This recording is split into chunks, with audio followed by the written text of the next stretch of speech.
Welcome to the Butler Beat. I'm Ashley Davis. The current meningitis outbreak is affecting more and more people every day. I spoke with some Butler students to find out what they think should be done to prevent this kind of outbreak in the future. The meningitis outbreak now reaches 17 states, sickening over 300 people after a pharmaceutical company in Massachusetts sold the tainted steroid drug. Although it doesn't directly affect many Butler students, some say changes should be made so something like this doesn't happen again. I think that's the public's only kind of defense against pharmaceutical companies in terms of our safety. So I think the FDA should have as much responsibility as possible when it comes to that. I think it's one of those things where you kind of have to have higher standards of testing for, because obviously this could have been tracked if there was better testing. In addition to the meningitis outbreak, it is also approaching flu season, and many students are lining up at the health center to receive shots. But they didn't last long.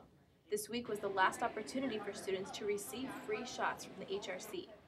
And some of those who didn't get shots say they won't get one at all. I just don't really put much thought into it. I never really get flu shots. If I get the flu, I usually just take care of myself and it goes away. While others say cases like the H1N1 outbreak in 2009 concern them, but they still don't get the shots. I'm kind of concerned about it. It does seem like it's a pretty big deal. A lot of people got really sick and died from it, so I think it would be important to get flu shots annually. I'm here today with Butler University's Director of Health Services, Julie Howerton, and Associate Professor of Pharmacy Practice, Chad Noter. Thank you both for joining me today. You're welcome. Now, Chad, starting off with the meningitis outbreak, I know it's fungal meningitis, and those exposed received injections for spine or back problems. So what would you say was the average age for those patients that were affected or are still at risk? Well, the patients that would have been affected by the outbreak would have received a steroid that was compounded from a compounding pharmacy, which is located in Massachusetts. And the average age could be a range of ages based on what those patients' conditions were to receive the steroid, what the indication was to receive the steroid. Really, for this type of outbreak, age doesn't play a factor because it's related to a contaminated drug. So potentially anybody at any age could be at risk because of the contaminated product. So could there be any Butler students that could be affected? Potentially. Ideally, based on what the CDC and the FDA have recommended, clinicians would have contacted patients who potentially would have received those injections that could have been compounded from the pharmacy in Massachusetts and notified them of that, of potential receipt of that contaminated product. Now, although it's not contagious and many Butler students probably weren't affected, there are still 41 cases and 3 deaths in Indiana so far, so students may know people who have been affected. Do you know what is being done to make sure this kind of thing doesn't happen again? There are a few things that are being done right now.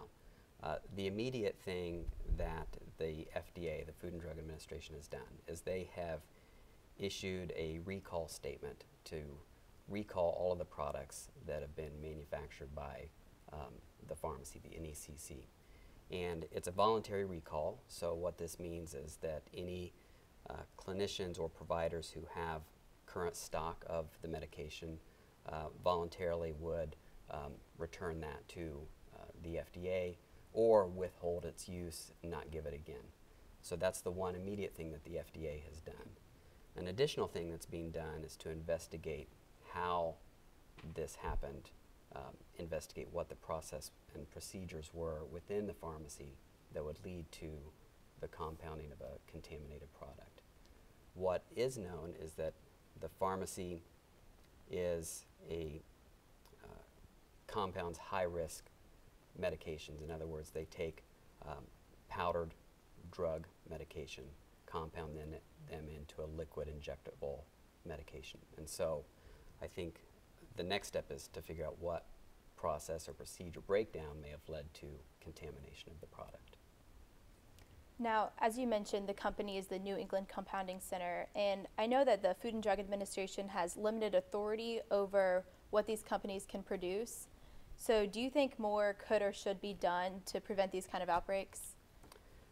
Potentially, yes. And part of the answer depends on the investigation into the process and procedures that led to the contaminated product.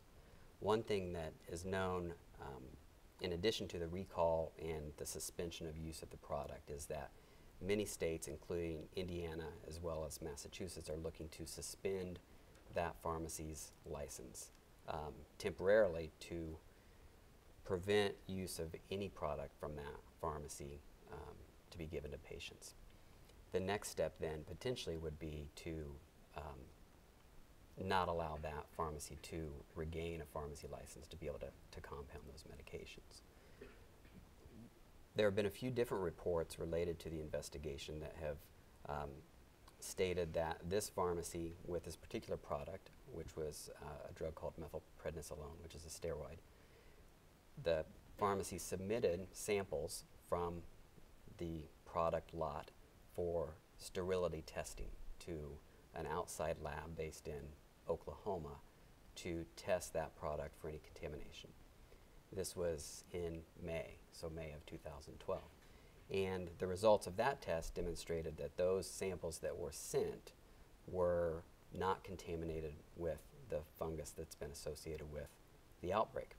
The question that's being investigated was the amount sent for testing the appropriate amount based on industry guidelines? And so I think we'll learn a lot more after the investigation has been more thorough and wrapped up, but potentially what could be done to prevent these types of contaminations in the future would be a refinement of the testing procedures, how often they're tested and how many samples from each lot. For example, this most recent test from May looked at 2 samples from the entire lot. So does there need to be more rigorous testing, more frequent testing, or with more samples? Those are some questions that might be addressed through the investigation and could prevent these types of things from happening in the future. Okay. Now, is there any chance any Butler students could come in contact with drugs that the NECC sold? And if so, should students avoid drugs from this company, or do you think it was just that steroid that was infected? I think that students should avoid any drugs from that company, and that is consistent with the FDA statement to clinicians and patients. And they may not know if they've come into contact with any of those drugs, and if they have questions of if they have, I would encourage them to talk to their physician or care provider to make sure that if they're concerned that they have or have not received any of those drug products. But the recommendation from the FDA is to not use any drug product from the NECC. Right. Okay. Now, moving on to the flu, since it's now flu season, Julie, how much do you recommend the flu shot, and when do you recommend people get it? We recommend it in general terms for public health when you have residential living situations like we do at Butler, when there are people in close contact, that we'd like to see maybe 3/4 of our population. We certainly aren't at that number from what we provide to know if we're that high in terms of how many students have gotten their flu shots. Many of them get them outside of what the university offers. But that would help protect us, particularly because we're in a little higher risk situation with residential living. And I know the health services offers free flu shots, but I think yesterday was the last opportunity. What was the turnout like when it was offered, and did people take advantage of the opportunity? Well, it was great. We've been really busy, and it was a collaborative effort with Healthy Horizons and the pharmacy program and health services, and we just had a great turnout. In the HRC, both times we had more than 200 people, and again last evening I think we had 250 plus. So we had a really, really good turnout. We also offer them at health services, so students can walk in. We have about 60 plus left right now, so we have a little bit left. And at the end of that, we'll have provided 1,100 immunizations for free to faculty and staff and students, which is a really great service in supporting Butler at having a healthy community. So we do have a few left. We also this year went out, so we went to Jordan Hall and took care of the student teachers at their request, which was super. And we've taken care of a couple of the teams, the basketball teams, women and the men's, and we're going to go see the softball folks. So we've been hopefully getting more out into the community of Butler versus just staying in our little hub. Now, when should people get the flu shot by? Is there a certain time frame where it isn't as effective anymore? Well, there's, kind of sort of depending on what you read, and typically we look at what's it the CDC recommends, and they recommend as soon as a product is available, which is usually early fall, and I believe we give them up until early spring. After January, not so much. January and February are kind of the peak months for flu, and I think some people will give them as long as February, but typically you want to have your immunity response from the vaccine, so the earlier you can get that, the better. So sometimes they say September, October. It seemed like this year they were advertising them really early. So I'm not sure what that says, other than who gets the dollar first for the for the immunization. But I think the overall hope is that we can keep people well. Now, Chad, is there any way of knowing how bad the flu will spread this year? No, and year by year it usually varies based on the type of strains that are commonly seen. So we don't really know if this season's going to be a particularly bad season or not. Each year the flu strains that are observed might vary a little bit from prior years. And I know in 2009, H1N1 affected many people. Is that still a threat this year?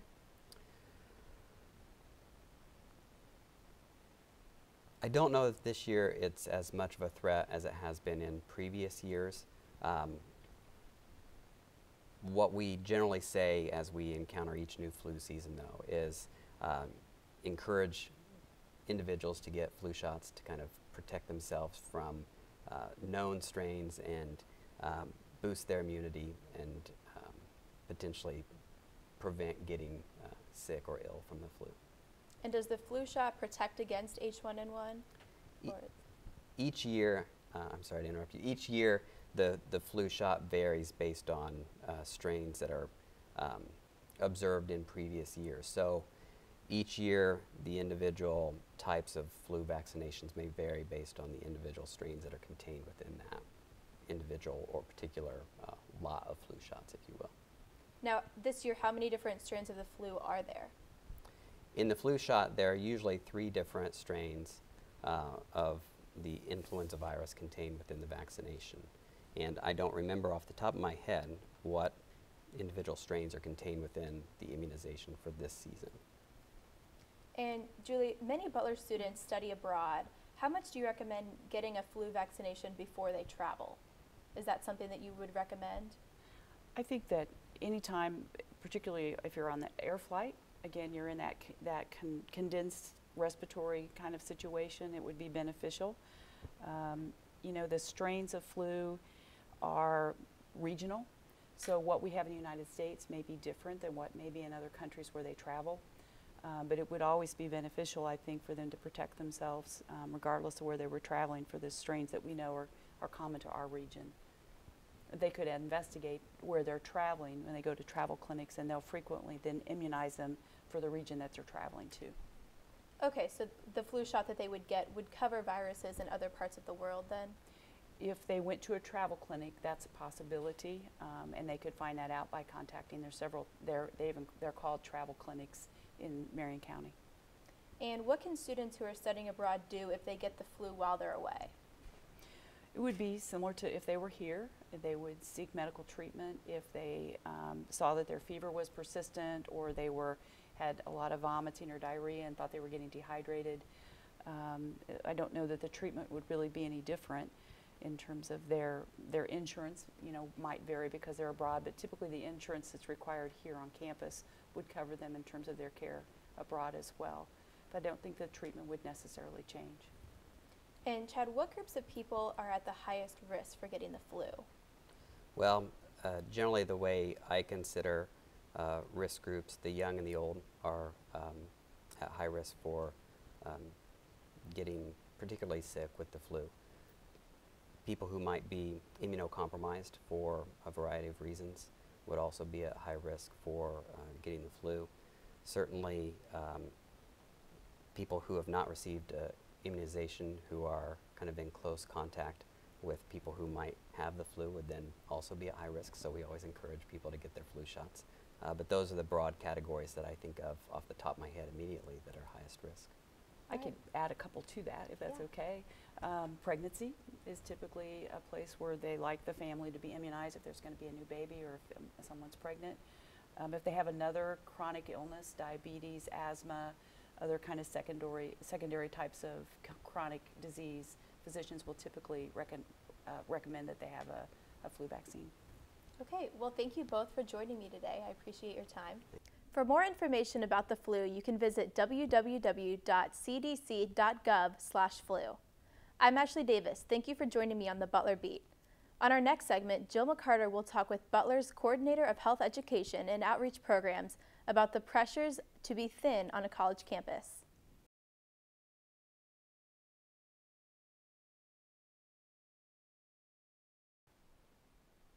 Between battling the freshman 15, stress eating, and the social pressure to be skinny, college students can find themselves going to extremes to lose weight. A recent study found that about half of women in college use unhealthy methods to lose weight, including binging and purging or fasting. Sarah Barnes-Diaz is the Coordinator of Health Education and Outreach Programs at Butler and is here to talk with me about the pressures to be thin on a college campus. Hi, Sarah. Hi. So tell me, what kind of pressures do college students face when it comes to body image and weight? I think actually college students face pressures similar to kind of what the rest of us face in life. You know, we're bombarded with messages in all forms, from family, friends, media, sometimes even significant others, you know, that tell us how we should be, how we should look, what we should be able to achieve. And I don't think those pressures are any different necessarily in a college environment. Mm-hmm. So do you think, why do you think it seems to affect college students more than others? Or why do you think they're susceptible to kind of playing into these body image issues? You know, I think that on a college campus, there's so many expectations placed on students, and sometimes even by themselves, about, you know, the things that they should be able to do and be. And, you know, for example, we have, you know, late night events with pizza and Jimmy John's and, you know, assorted other things. There's heavy drinking that often takes place on a college campus, little sleep, you know, a high level of activity, a high level of academic expectation. And we're also expected to look a certain way. And I think there's a lot of mixed messages that exist about that. It's difficult to maintain a healthy lifestyle and a well lifestyle, you know, under all those circumstances. Yeah. So what kind of programs exist for students out there who are struggling with their body image? Oh my goodness. Here at Butler, I feel like we are so blessed that we have some student groups and several faculty and staff who really are concerned and who really care about this issue on our campus. We have a Greek organization on campus, Delta Delta Delta, that you know, part of their national initiative is to promote a healthy relationship with one's body. And so they have kind of a national initiative through their chapter that they do some programming here on Butler's campus to address. And so they do a Fat Talk Free Week, where every day they send out daily challenges to students that really encourage students to adopt kind of a body positive mindset and to be thinking about the way that they're thinking and talking about their bodies and about others' bodies as well, really in an effort to reduce the amount of clutter and fat talk that we hear, and to really sort of set a healthier expectation for body image. So that's one group of students, and then we also have a couple of other peer education groups that I'm aware of that also really, really care about this issue. Peers Advocating Wellness for Students is a group that I advise, and it's a group of students who are just concerned with promoting healthy lifestyle choices kind of all across the board, and body image certainly falls into that. So this year they work to promote and celebrate Love Your Body Day and encourage students to really consider the things that they appreciate and respect and admire about their own bodies, and really trying to sort of change the mindset and change the conversation away from, you know, physical flaws and more to, you know, the benefits of you know, our bodies and what they can do for us and what they can help us do. We also have a Greek peer education group called GEAR, and those students go through a peer education class and learn a little bit about eating disorders and body image, and learn to identify some signs in their peers that might be concerning and might be indicators of an unhealthy relationship with their body. And then they're aware of the campus resources that exist to help support students who might be struggling with some body image or eating disorders. What are some of those signs about it? How can you tell if somebody's struggling with their own body image? You know, I think often it's the things that we hear them say or the things that we might kind of see them do that show that that they don't necessarily feel comfortable in their own skin. So it might be a friend who you know, constantly comments on her appearance or spends a lot of time you know, focusing and fixating on physical appearance or doing a lot of comparison between his or her body and another person's. So I guess that would be maybe one indicator, or just a kind of a general fixation with their body and maybe looking towards some unhealthy means of achieving a certain type of physique. What can students do to help change the stigmas and conversation around body image? You know, I think it's really important for us to sort of start by looking inward and thinking about, you know, kind of catching ourselves and doing some checking in with ourselves as we're looking in the mirrors or as we're sitting down to a meal or going to the gym to work out, and just sort of checking in about the types of things that we're saying to ourselves. And really then sort of, if we're picking up on the fact that, you know, we're disrespecting our body by saying, ugh, I really shouldn't eat this, or this is going to go straight to my hips, or, you know, I need to stay on this treadmill for 20 more minutes so I can burn off, you know, the Jimmy John's I ate last night, or, you know, things like that.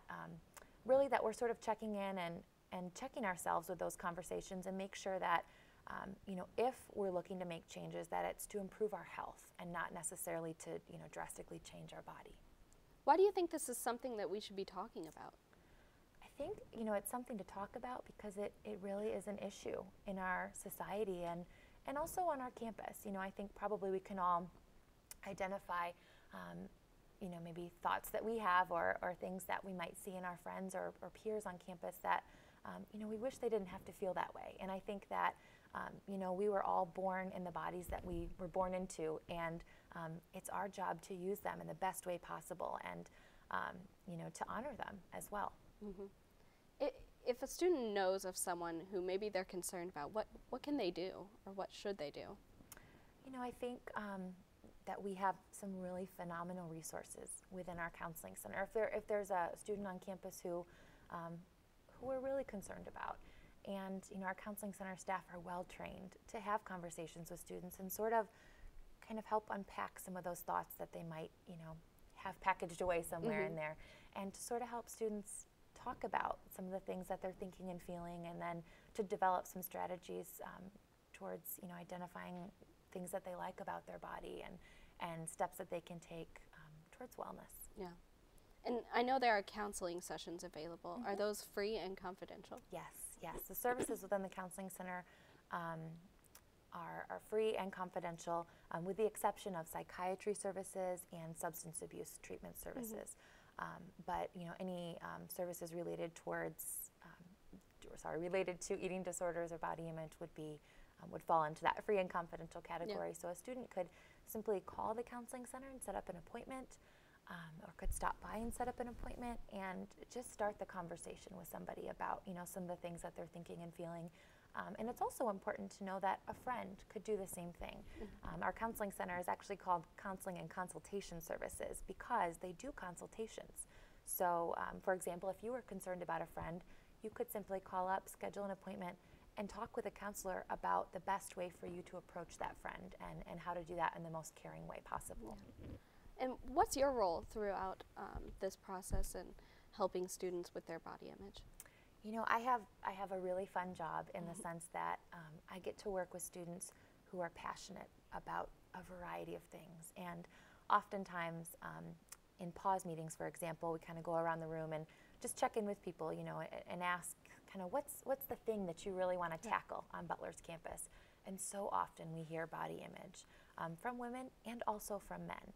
And so, you know, I get to have the unique opportunity to work with those students to develop some programs and some initiatives to help sort of create a more body positive environment on campus. And so you know, we find creative ways to do that and ways that sort of capture the attention of Butler students and hopefully that they're, you know, maybe taking something away from. Yeah. You mentioned that men also struggle with their body image, and I know that's not what most people would typically think of. How do men struggle with it differently than women, or do they struggle? That's a great question, and I think it probably is more individual based, even, you know, based on maybe on our campus, maybe it's a student's major that expects a certain body type, or even some cultural messages that we receive, or a sport that a student may be involved with, things like that. But I think that we're all, as men and women, all faced with pressures, and you know, even if we may not even be cognizant that we're seeing and hearing these messages so often, they're out there. They're out there in the magazines we read, and the movies we watch, and the television shows, in the comments that we hear of other people when somebody, heaven forbid, you know, doesn't lose the baby weight, or you know, isn't muscular enough in a movie or something like that. And it's hard to sort of tune those out, and it takes practice. It takes a skilled ear to identify those things and then to filter them out. Yeah. Do you think that maybe there's more exposure to that kind of media in college than in other times, and maybe that's kind of what plays into college students with their body image? That's a great question. It might be. You know, I think college students are kind of the target group often for movies and magazines and, you know, a lot of different forms of media. So that might certainly be the case. I know I really sort of had to kind of look at, you know, the media that I was digesting on a day-to-day basis, and really started to tune into the things that I was hearing and seeing, and realize that those are really far from kind of who I want to be and who I strive to be, and the things that are really important to me as a person. And so I've kind of put myself on a media diet, so to speak, because, you know, that doesn't necessarily do me any good, and there are a lot of other things that I could and should be spending time on that kind of will help me to develop as a well-rounded person. Yeah. And as these programs have developed to help deal with body image, what kind of feedback have you received or have you heard? You know, I think it's wonderful to be able to be at some of these programs and to capture some of those comments that you hear from students, and also to have students even kind of stop by my office and say, hey, thanks for that program, that was really cool, even if it goes unspoken in the moment. But, you know, I think with these programs, you know, we're changing kind of the norm. We're changing the standards on our campus, and we're really trying to celebrate everybody and really promote wellness and take the focus off of something that is often so unattainable, you know, this standard that the fashion industry and others kind of set out there for us. So I think it gives students permission to be themselves, to live in their body, to feel good about their bodies. And, you know, so feedback's been pretty positive. I know the Fat Talk Free tabling that occurred during Fat Talk Free Week here on campus, and the Love Your Body Day display that we made over in the Health and Recreation Complex were both, you know, pretty widely utilized, and students checked them out and participated, and that's always really great to see. And how can students get involved in GEAR or peers advocating for wellness? Good question. Honestly, if any student popped by my office or shot me an email, I would be happy to talk with them kind of about the specifics of those. But in general, PAWS meets in the HRC on Monday evenings. Any student can pop in. The group meets at 6 p.m. and there's always a sign to direct people to one of the 2 meeting rooms that they're in. Or a student could email paws@butler.edu. And for GEAR, they could contact Mindy Walpe in the Counseling Center, myself, or Becky Dressler, the Director of Greek Life, or a GEAR representative from their chapter, and we can talk with them about how to get connected with that program. All right. Thank you for talking with us about this very important topic. And thank you for watching the Butler Beat. I'm Jill McCarter, and thank you.